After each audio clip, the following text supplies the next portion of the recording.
최근에 불거지고 있는 2030 세대의 경제 폭망이 많은 이유가 무엇인지. 2030 신용불량자가 작년 상반기 기준으로 23만 명이다 그랬는데 그 사이에 또 17,000명이 증가한 거예요. 와, 지금 상황이 굉장히 심각하다. 지금 2030들의 문제가 상당히 심각하다. 이거 미친 거 아닙니까 이거? 요거 다음에 뭐가 터지겠습니까 여러분?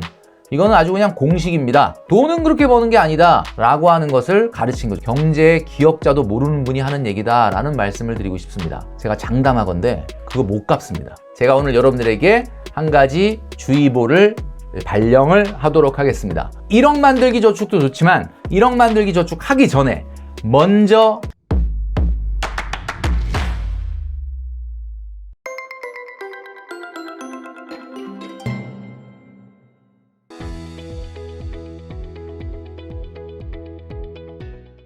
네, 혼쭐이 여러분 안녕하십니까? 돈으로 혼쭐 내는 남자 누구겠습니까? 바로 돈줄남 김경필입니다. 오늘 이 시간에는 2030 세대의 경제 폭망이 많은 이유가 무엇인지, 최근에 불거지고 있는 금융 불안 문제와 더불어서 어떤 대책이 있을 수 있는지에 대해서 말씀드릴 테니까요. 영상 끝까지 시청해 주시면 좋겠습니다.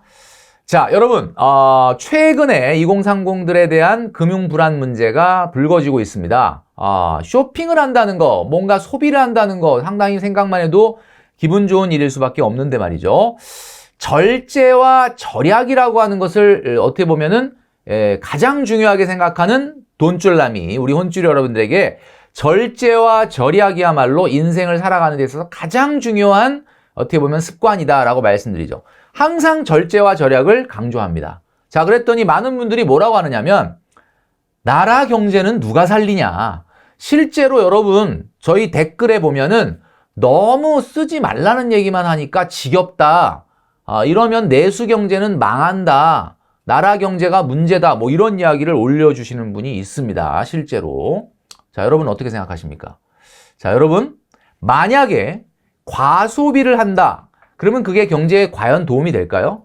여러분 코로나 때 정부가 지원금을 주면서 소비를 해라. 또 과거 같은 경우는 공휴일을 막 지정을 하면서 내수 경제를 살리기 위해서 쉬는 날을 늘려주면서 돈을 써라. 그게 과연 경제에 도움이 될까요?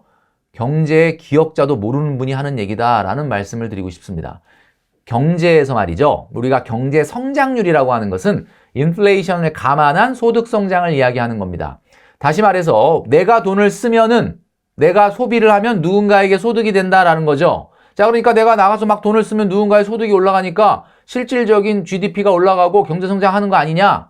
물론 표면적으로는 맞죠. 그러나 소득이 상승하면서 동반되는 소비 증가가 실제로 실질 경제 성장이 되는 거지.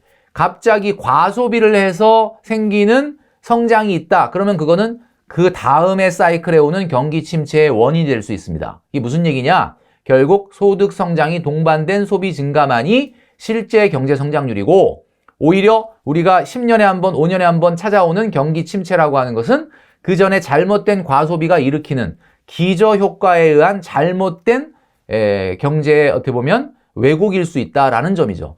우리가 경제에서 총수요가 늘어난다는 것은 소득이 동반된 소비, 이것만이 우리가 정상적인 경제 성장이다라는 것을 분명히 말씀드립니다. 자, 여러분들이 안 써도요, 나라는 돌아갑니다. 여러분 그런 걱정하지 마시고요. 여러분들의 내 앞의 미래를 더 중요하게 생각하는 여러분 되시면 좋겠다. 자, 작년에 개인 회생이 30% 정도 증가했다라고 합니다.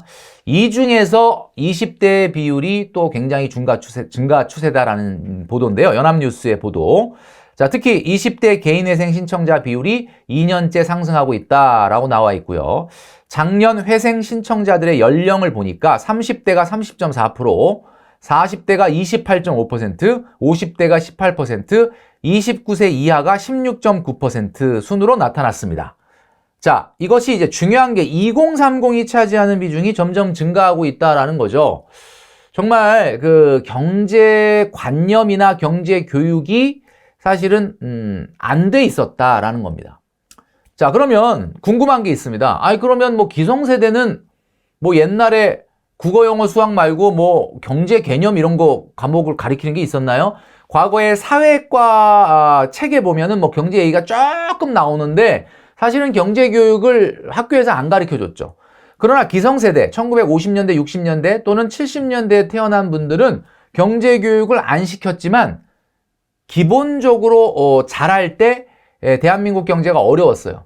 뭐 물론 그때 부자도 있었겠지만 대부분 부모님들이 어려운 살림에 빠듯하게 등록금을 내면서 학교를 다녔던 경험이 있고 심지어 50년대생들 같은 경우는 실제로 밥을 굶어본 경험이 있는 성장하면서 이런 분들이 있었던 세대다 보니까 자동으로 경제 교육이 된 겁니다. 이게 무슨 얘기냐면 지금 우리에게 주어지는 이런 것들은 그냥 거저 생기는 게 아니다. 세상에 공짜는 없다. 정말 어렵고 힘들고 한 세대를 살았기 때문에 기본적으로 이 경제 교육, 경제 마인드가 있다라는 거죠. 그런데 1980년대 후반, 90년대 이후에 태어난 분들 같은 경우는 아마 대한민국에서 어떤 누구도 그 누구도 밥을 굶거나 기본적인 생활을 못한 사람은 아마 거의 없을 거라고 보거든요. 자, 그러다 보니까 결국은 이것들이 이제 경제 위기나 경기 침체를 만나면서 그리고 미친 자산 가격의 세상을 만나면서 초금리의 세상을 만나면서 폭발을 하게 된 거죠. 자, 그래서 이 중에 20대 회생 신청 사건이 3,278건으로 말이죠. 전년도에 비해서 45.3%가 증가했다. 이거 미친 거 아닙니까, 이거? 정말 와, 이거 뭐 45.3%가 증가했다는 거예요. 자, 여러분, B2 전세 사기 직격탄 회생 내몰린 2030. 제목이 아주 굉장히 자극적이죠. 한국은행에 따르면 지난 6월 말 39세 이하의 금융 채무 불이행자, 신용불량자를 얘기하는 겁니다. 23만 명으로 지난해 말보다 17,000명이 증가했다라고 되어 있습니다. 제가 이제 작년 하반기부터 2030 신용불량자가 작년 상반기 기준으로 23만 명이다 그랬는데 그 얘기 꺼낸 지가 지금 한 6개월 됐는데 그 사이에 또 17,000명이 증가한 거예요. 와, 지금 상황이 굉장히 심각하다. 여러분, 코인 활황기에 2020년 투자를 시작한 B씨, B2 끝에 회생을 신청한 사례다. 그는 투자 초기 소액으로 큰 수익을 내자 대출과 신용대출, 현금 서비스까지 받아서 대규모의 자금을 동원해서 추가 투자에 나섰다. 하지만 그 이후에 암호화폐 가격이 급락해 손실이 눈덩이처럼 커지자 전세 대출금으로도 감당하지 못하는 상황에 처했다라고 했죠. 뭐 최악의 경우를 뭐 얘기한 거긴 한데 사실은 이런 어떤 상황들이 굉장히 심각하다라는 겁니다. 여러분들도 보시면서 빨간불이 제대로 아마 켜져 있다라고 생각이 되죠. 자, 여러분, 한때 굉장한 베스트셀러였던 책이죠. 뭐 저도 읽었는데 뭐 이 책은 아마 안 본 분이 거의 없지 않을까요? 제가 얼마 전에 그 아마존의 베스트셀러 원띵을 소개시켜드렸는데 그 원띵과 더불어서 이 책도 어마어마하게 팔렸습니다. 이게 바로 레버리지 열풍을 일으켰거든요. 야, 돈은 그렇게 버는 게 아니야. 자, 이 제목을 보세요. 이게 지금 보니까 그때는 몰랐는데, 그때 읽을 때는 몰랐는데, 돈은 그렇게 버는 게 아니야. 야, 요 말이, 이게 진짜, 지금과 같은, 2022년도에 우리가 자산 가격의 조정을 한번 경험을 해봤지 않습니까? 물론 최근에 주식은 좀 먼저 반등하긴 했지만, 레버리지 열풍, 돈은 그렇게 버는 게 아니다. 젊은이들을 엄청나게 꼬드겨서, 야, 코인 해봤지? 엄청 오르는 거 경험했지? 너 신용대출에 현금 카드론까지 땡겨서 돈을 넣으면은 그렇게 돈이 복제가 되는 거야. 라고 하는 것을 가르친 거죠. 물론 레버리지라고 하는 것은 기본적으로 자본주의의 기업 운영 방식이긴 합니다. 예. 이 레버리지에서 얘기하는 게 뭐 다 잘못됐다는 얘기는 아닌데 이걸 잘못 확대 해석을 하게 되면은 어떻게 되느냐? 상당히 낭패를 볼 수가 있다는 거죠. 자, 돈줄남이 한번 최근에 이제 인플레이션의 문제가 잦아들지 않는다. 뭐 금리 인하에 신중론이 부각되고 있다. 이러다가 금리 인하 올해 안 하는 거 아니야? 게다가 지금 현재 이란이 이스라엘을 공격하면서 또 이스라엘이 이란의 보복을 선언하면서 촉발되고 있는 5차 중동 전쟁의 위험, 이런 것 때문에 지금 국채금리가 굉장히 빠르게 올라가고 있거든요. 한번 봤어요. 10년짜리 국채금리는 여러분 가장 중요한 금리 중에 하나입니다. 왜냐하면 미래의 인플레이션의 어떻게 보면 기대치를 측정할 수 있는 거기 때문에. 자, 제가 뽑았던 날 살짝 하락하긴 했지만 최근에 굉장히 많이 올라서 4.5%를 돌파했습니다. 자, 이렇게 되면 이 얘기는 무슨 얘기냐면 이 앞으로 10년 동안 우리가 투자할 때 최소한 4.5% 이상은 연간 올라야 그게 투자 가치가 있다, 이런 뜻이에요. 자, 이게 무슨 얘기냐? 미국 국채 금리가 4.5가 넘어갔다는 얘기는 뭐예요? 시장이 앞으로 10년 정도 뭔가를 투자할 때 최소한 4.5보다 더 안 나오면 그거 위험한데, 그거 국채라는 게 가장 안전자산이니까 가장 어떻게 보면 낮은 요구 수익률 아니겠습니까? 경제학적으로 봤을 때 가장 낮은 요구 수익률이 보다 4.5보다 더 높아야 정상이 되는 거예요. 그러니까 여러분 어떤 투자를 하더라도 앞으로 10년 동안 매년 4.5 이렇게 나오는 투자가 아니면은 조금 이건 위험한데? 라는 경고가 된다는 얘기예요. 이 뜻이. 자, 우리나라 같은 경우는 3.5가 넘었습니다. 자, 3.5. 역시 우리나라도 최소한의 요구 수익률 3.5. 앞으로 우리나라에 뭔가를 투자한다 그러면 이게 10년 내내 그냥 3.5 이상, 1 플러스 0.035의 10제곱 이상 정도의 수익이 날 확실한 게 아니면은 지금 투자를 조금 신중하게 생각해야 된다. 이게 바로 국채금리의 경고 아니겠습니까? 여러분, 경제가 보내는 경고. 자, 미국의 통화정책을 한번 제가 쭉 말씀드리면 지난 60년간 보세요. 금리 올린 경우가 총 6번이 있었습니다. 자, 그런데 재밌는 건 뭐냐면 잘 보세요. 여러분, 80년대 초반에 금리 올리고 나서 2차 오일 쇼크 이후에 경기 침체가 왔습니다. 미국이. 그리고 80년대 중반에 올리고 나서 중동전쟁, 걸프전이 있었거든요. 그리고 경기 침체가 왔고요. 그 다음에 94년도에 올리고 나서는 IMF가 왔죠. 이 당시에는 뭐 미국한테는 경기 침체가 안 왔지만 세계 신흥국가들이 굉장히 경기 침체를 겪었고 그 여파가 한 3년 후에 이제 미국에게 전이가 됐죠. 그리고 2004년도에 올렸을 때는 여러분도 잘 아는 금융위기가 터졌습니다. 그리고 2015년도에 금리 올리고 나서는 코로나 팬데믹이 터졌고. 자, 그럼 이번에 올리고 있는 거 요거 보이시죠? 요거 다음에 뭐가 터지겠습니까? 여러분, 이거는 아주 그냥 공식입니다. 수학 정석의 공식처럼 여러분 경기 침체라고 하는 것은 항상 금리 인상하고 3년 안에 온다라는 거거든요. 자, 그런데 이런 상황 속에서 여러분 2년 후, 뭐 3년 후, 5년 후, 2년 후, 뭐 1년 후 이렇게 왔죠. 자, 그런데 여러분 이 도표를 잘 보시면은 정말 역사상 있을 수 없는 일이 있었다. 이게 무슨 얘기냐? 지금으로부터 16년을 빼십시오. 여러분들 나이에서 16년을 빼세요. 나이가 지금 내가 40이다. 그럼 16년을 빼면 24살에 금융위기가 있었던 겁니다. 한마디로 말하면 그 이후에 지금 15세에서 25세 정도의 연령층이 이 연령층인데 이 연령층이 지금 위험을 겪고 있는 아까 제가 얘기했던 2030 세대입니다. 자, 이 세대들한테 이 시기를 한번 잘 보십시오. 제가 지금 점선으로 표시한 이 시기. 이 시기가 어떤 시기입니까? 한마디로 말해서 역사상 단 한 번도 없었던 초저금리를 몸소 경험한 시대다. 미국 같은 경우는 기준금리가 0.2%, 한국 같은 경우도 시장금리가 기준금리가 1%대에서 움직이는 말 그대로 정말 말도 안 될 정도의 초저금리 시대를 10년 넘게 경험을 한 거예요. 이러다 보니까 아까 얘기했던 것처럼 경제관념은 그냥 하늘로 날아가 버렸습니다. 남의 돈이 엄청나게 우스워지게 된 거죠.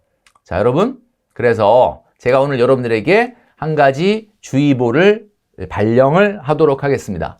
영끌주의보. 여러분, 장작불이 불탈 때, 장작불이 엄청나게 활활 탈 때 잘 보시면 곧 꺼질 장작불이 꺼지기 직전에 가장 반짝반짝 빛난다는 거 여러분 아십니까? 가장 주의해야 될 때가 바로 지금이다라는 겁니다. 여러분, 영끌주의보 2020년, 21년도에 영끌하신 분들이 지난 5년, 6년간 집값이 수직 상승을 했는데 왜 그때 샀겠습니까? 지금 같으면 딱 들여다보면 아유 근데 왜 그때 그렇게 올랐는데 왜 샀어? 라고 얘기하지만 그 당시에는 그게 보이지 않는다. 여러분, 지금 그래서 영끌주의보를 말씀드리는 겁니다. 자, 여러분 제가 좀 전에 말씀드렸던 것처럼 금리 인하는 안 급하다라고 연준이 언급을 했습니다. 자, 물론 뭐 금리를 안 한다라는 워딩은 없었는데 뉘앙스를 보면은 이렇게 연방준비은행 총재들이 이야기하는 이 워딩들이 지금 뉴스로 좀 나오고 있는데 보면 뉴욕 연방준비은행의 총재라든지 보스턴 연방준비은행 총재들이 하는 얘기를 보면 이전의 생각보다 정책을 덜 완화할 필요가 생겼다. 한마디로 금리 인하를 안 한다까지는 아니지만 그 전에 우리가 연준이 생각했던 것보다 금리 인하의 강도나 시점이나 어떻게 보면은 강도가 굳이 완화적 통화 정책으로 가야 될 이유를 못 찾고 있다. 뭐 이런 이야기죠. 상당히 우리한테는 심각한 이야기다라는 얘기입니다. 자, 여러분, 그래서 여러분들 지금 나는 아직 빨간불이 켜지지 않았다라고 생각하지 마시고 대출부터 줄여나가시는 게 굉장히 중요하다라는 이야기입니다. 대출부터 줄여나가라. 자, 여러분 아시겠지만 미래의 자율성이라는 게 증가가 되려면 여러분 대출부터 줄여나가셔야 된다라는 이야기입니다. 자, 그래서 제가 대책을 오늘 말씀드린다고 했는데 일단은 기본적으로 여러분 신체의 어떻게 보면 질량지수 BMI 지수라는 게 있죠. 여러분 늘 말씀드리지만 BMI 지수 저도 이제 3kg 정도가 초과가 됐다라고 한 말씀드린 적이 있었는데 BMI 지수도 정상으로 과체중이 아닌 정상으로 좀 돌아와야 되고요. 그 다음에 두 번째는 차질량 지수 언제나 말씀드리는 거지만 내 6개월 소득 이하로 낮아져야 된다. 이미 6개월 이상 된 차를 산 사람은 어떡합니까? K카, 헤이딜러 이런 거 광고하잖아요. 그거 왜 광고하는 거예요? 차를 파시면 되는 거예요. 이 세상에 안 되는 건 없다라는 거거든요. 여러분, 내가 지금 잘못 가고 있다면 빨리 돌아와야 됩니다. 여러분, 지금 수서행으로 3호선을 타야 되는데 타고 보니까 급한 마음에 타니까 구파발행이야. 그럼 어떻게 해야 돼요? 이왕 탄 건데 뭐 구파발까지 가자. 이래야 됩니까? 내리셔야죠. 잘못됐으면 바꾸셔야 된다라는 얘기입니다. 그리고 가장 중요한 것은 제가 오늘 말씀드렸던 것처럼 대출부터 갚아라 라고 말씀드렸는데 차입질량 지수를 낮추셔야 된다. 차입질량 지수라는 건 뭐예요? 전세자금 대출이나 주담대 대출을 뺀 할부, 마통, 모든 신용대출이 여러분들의 3개월 소득이 넘는지 안 넘는지. 만약에 3개월을 넘는다. 제가 이 말씀을 왜 드리느냐. 여러분의 신용대출이 여러분 월급의 3개월치를 넘잖아요. 제가 장담하건대 그거 못 갚습니다. 진짜입니다. 못 갚아요. 그렇기 때문에 빨리 이걸 줄여놓지 않으면 여러분들이 큰 문제가 생길 수밖에 없다라는 이야기죠. 자, 여러분. 그래서 제가 오늘 금융 불안 문제가 얼마나 심각한지 대한민국의 지금 전 영상을 통해서 우리 금융권의 불안 문제를 얘기했지만 금융권의 불안 문제도 문제지만 지금 2030들의 금융 불안 문제가 상당히 심각하다라는 점을 여러분들이 기억을 하시면서 나는 아직까진 괜찮아 라고 생각하지 마시고 빨간불이 켜졌다 생각을 하시고 차입질량 지수를 정상 범위로 낮추시는 노력부터 하시기를 바라겠습니다. 자, 그래서 오늘의 돈줄 한마디. 가장 급한 것은 저축보다도 대출을 상환하는 거다. 그러면 BMI 지수가 차입질량 지수가 난 상당히 높은데 라고 하는 분들은 말이죠. 1억 만들기 저축도 좋지만 1억 만들기 저축 하기 전에 먼저 여러분들 대출을 상환하는 여러분 되시기를 바랍니다. 대출을 상환하는 것도 엄연히 저축입니다.